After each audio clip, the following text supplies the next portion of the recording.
ఉడకబెట్టినాం కదా అమ్మా, ఇది ఇట్లా ఉడకబెట్టి బాగా విసికేసేయాలి. ఇవి ఏంటి, ఇవి కుంకుడుగాయలు ఉడకబెట్టి బాగా విసుక్కోవాలి. విసికేసి ఇంకా ఇత్తులు వస్తాయి, అవి కూడా తీసేయాలి. ఇట్లా ఉడగట్టుకోవాలి,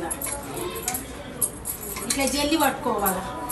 ఉడగట్టుకోవాలంటే జల్లి ఇట్లా జల్లి పట్టుకోవాలమ్మా. ఎన్ని షాంపూలు వాడితే ఇంటికెళ్ళి జుట్టు అంతా ఊడిపోతుంది. ఇట్లా కూకుడుగాయలు వాడుకుంటే మీరు మంచిగా కూకుడుగాయలు అప్పటికప్పుడు కొట్టాలంటే కూడా టైం ఉండదు. డ్యూటీలో పోతారు, పనికి పోతారు.